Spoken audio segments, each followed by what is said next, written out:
mas a temperatura começou a aumentar Uhum. e a parede começou a esquentar. E eu brinquei com o colega que eu estava auditando, falei, meu, cara, tá muito quente aqui, até parece que esse edifício está pegando fogo. E aí ele achou.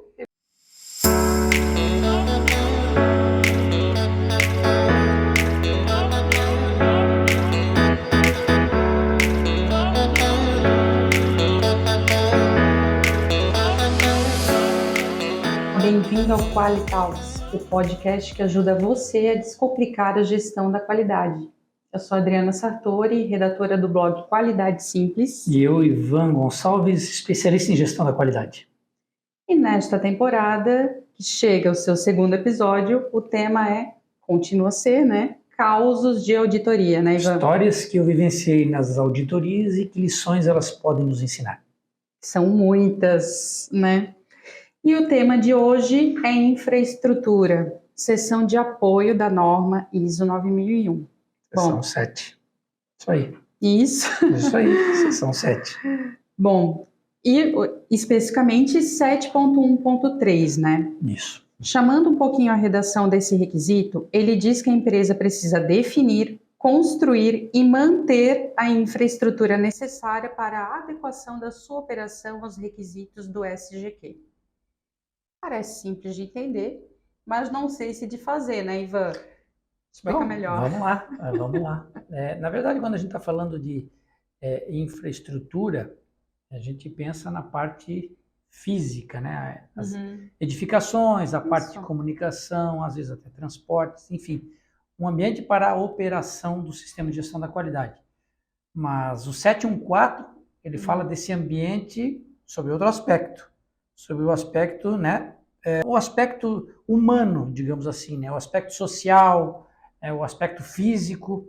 Então, a norma, quando está falando de infraestrutura, se remete à parte física e a organização precisa, efetivamente, 713, efetivamente precisa ter uma infraestrutura adequada, seja ela edificação, comunicação, mas uma infraestrutura adequada para a operação dos seus processos e para a conformidade dos seus produtos.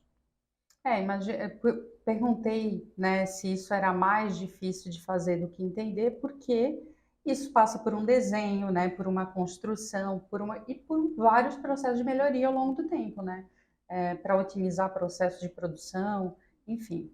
Então, Ivan, vamos direto ao ponto.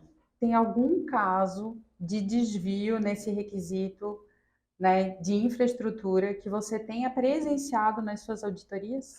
A gente tem que ter um pouco de cuidado, porque quando a gente tem causos, né, a gente está tratando nessa temporada de causos, Adriana, nem todos os causos caracterizam uma não conformidade. Sim. Okay? Mas são situações, por vezes, até perigosas, que é esse caso que eu vou contar hoje, né, essa história que eu vou contar hoje, sim, que ocorreu em Angola. Eu estava fazendo auditoria numa empresa e que tinha a infraestrutura adequada. Sim. Tinha a infraestrutura adequada para a operação dos processos.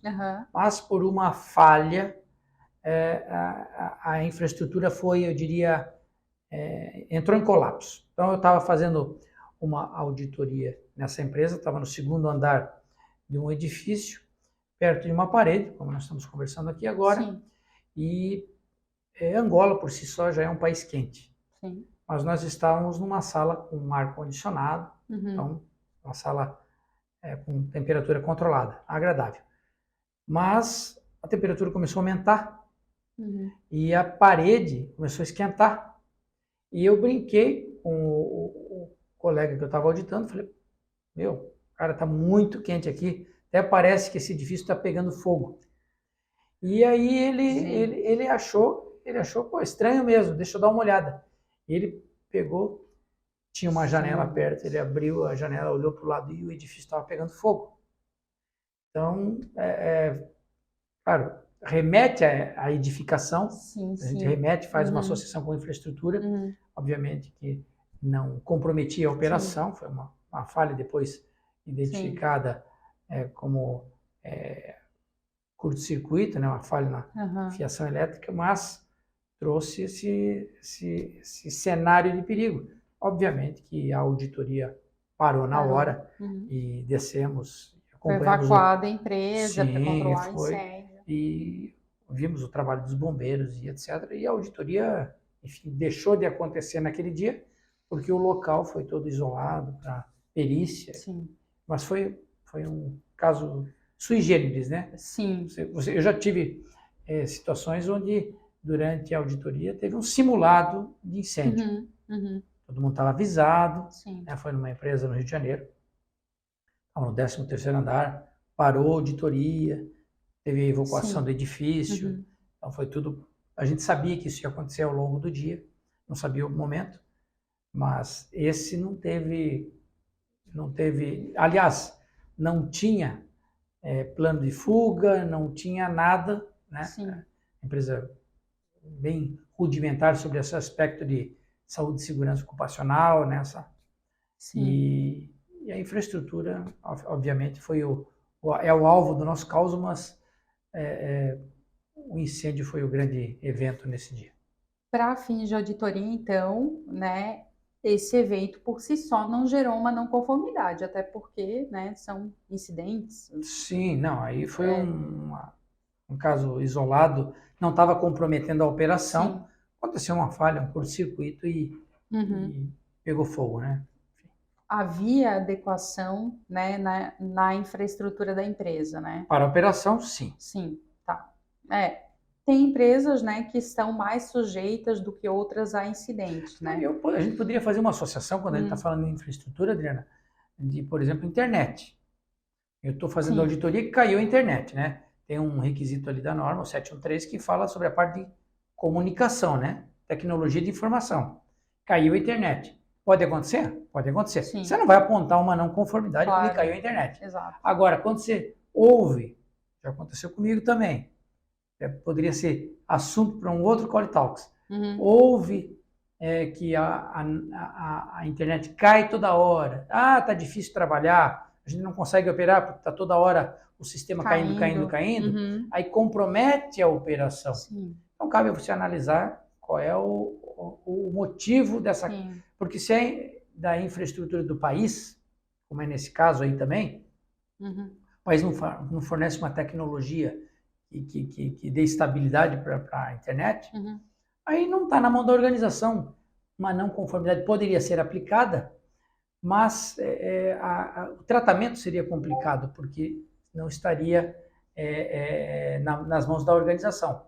Ou, Sim, se a internet é uma escolha, né, o provedor da internet é uma escolha da organização e está comprometendo a operação, você poderia apontar uma não conformidade no 713 perfeitamente, em função da queda da internet, está dificultando aí a operação sim. da organização. Sim, porque nesse caso a empresa teria que ou ter ações preventivas, né, para evitar que, né, riscos, por exemplo, ligados à infraestrutura de O internet, energia gerenciamento de elétrica, riscos identifica exatamente, isso. isso cairia aí na alçada de gerenciamento de riscos, né? 6.1, exatamente. No caso, quanto à operação, né, e a infraestrutura operacional. Isso aí.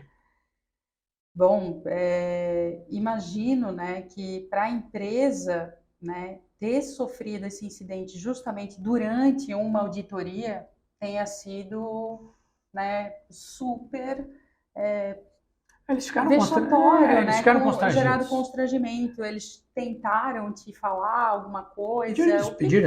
Pediram desculpa, mas eu entendi, não foi algo, Uhum, obviamente que não foi criminoso, sim, obviamente que não foi uma contra-auditoria, né? Botar fogo no edifício para parar a auditoria, não tinha meu Deus. esse contexto. E eu falei, não, fica tranquilo, vamos, que a gente não conseguiu auditar hoje, vamos auditar amanhã, tinha tempo, estava dentro do programa de auditoria. Então, mas eles ficaram constrangidos, não foi uma situação Sim. corriqueira, mas interessante trazer isso para essa discussão da importância de uma infraestrutura adequada, e você bem colocou, contextualizar um pouquinho com a prevenção, né, de Uhum. riscos, né, as ações preventivas para evitar que isso aconteça. Legal.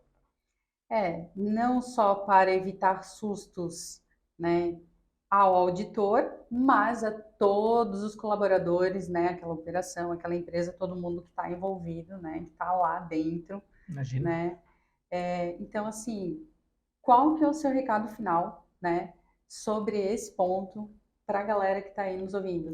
Eu diria que a infraestrutura, Adriana, ela está muito na mão da condição financeira da organização. Uhum, Quando a gente fala em infraestrutura, a gente está falando inclusive de uso de recursos. Então, sim, imagine nós temos aqui um notebook para 3 pessoas usarem. Então, isso dificulta a operação. A sim, empresa não provê a infraestrutura, os recursos necessários para a operação. Então, tem uma limitação econômica envolvida que muitas vezes a empresa não consegue, né, superar. Salas apertadas, com poucas salas e etc. Então, eu diria que a infraestrutura ela precisa ser mantida, obviamente, né? Ela precisa assegurar que a operação ocorra. Mas mais importante que isso, e é um ponto que você tocou que eu acho muito legal, é o que nós podemos prever, antecipar em termos de ações para que a infraestrutura continue sendo, mesmo com algumas limitações, continue sendo funcional, né? Continue sendo adequada. Então, a gestão de riscos muitas vezes ajuda, e aí o grande recado é atentar para a gestão de riscos. As organizações ainda têm uma dificuldade muito grande de fazer gerenciamento de riscos, sim, porque a norma pede para identificar e tratar os riscos. Só que um risco por si só ele não acontece. Ele tem um evento ou uma ação geradora.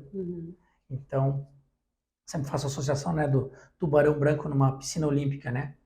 Aquele tubarão branco está ali. Tem risco para mim? Ele está lá. Ele não tem perna, ele não pula, ele não vem em cima de mim. Então, se eu não tiver a ação ou o evento de entrar na piscina, né, eu não vou correr risco nenhum. Eu não estou em contato com a fonte geradora do risco. Então, são conceitos que simplificam o entendimento do gerenciamento de riscos. Por consequência, podem simplificar aí ações, podem simplificar esse controle sobre a infraestrutura, mesmo quando ela é limitada. Até fugindo um pouquinho, né, do tema, mas tentando elaborar um pouquinho o que você trouxe sobre gerenciamento de riscos, a norma, né, ela fala de mentalidade de riscos, mas ela não exige uma abordagem formal, né, da empresa. Ela fala, você tem que abordar riscos, né, não necessariamente com um processo formal, né, mas isso, inclusive, precisa ser evidenciado de alguma maneira. Agora eu quero a sua opinião, né? O que você acha? Você acha que a norma ela é muito solta em relação a isso? Ou não? Ela está na justa medida? Gerenciamento de riscos, ela fala de uma maneira bem objetiva que os riscos precisam ser abordados conforme 4.1. Quando a gente olha o 4.1 na norma, a gente vê planejamento estratégico. Sim. E lá no planejamento estratégico, a gente vê que o que cria, o que elabora, ou o que é usado de subsídio para elaborar um planejamento estratégico são os cenários interno e externo à organização. Sim. Então, primeiro ponto, quando você está abordando riscos, você tem que considerar os riscos internos e externos da organização. E ela fala que a organização, obviamente, ela é frágil, sim, porque ela não estabelece claramente critérios, ela não exige critérios para dizer se aquele risco precisa ser tratado ou não. Ela fala que eu preciso identificar e abordar os riscos através dos processos. Ponto. Né? E ela referencia lá o 4.1. Então, ela poderia ser um pouquinho mais estratificada formalmente. E aí eu sempre digo que uma boa referência é a ISO 31000, que ela tem todas as etapas de identificação do risco, análise, avaliação, tratamento, verificação da eficácia. Então, seria uma abordagem, mas a própria norma ISO 9001 diz que a ISO 31000 pode servir como referência, mas não há obrigatoriedade da implantação de todas as etapas da 31000 para a 9001. Perfeito. Agora sim, podemos fechar. Caso encerrado. Esse foi o Qualitalks, o podcast na temporada que trata de causas de auditoria de Ivan Gonçalves. Vale a pena você se inscrever, ouvir, acompanhar tanto o primeiro episódio quanto este, todos os próximos que estão para chegar, né, Ivan? É isso aí. Até lá.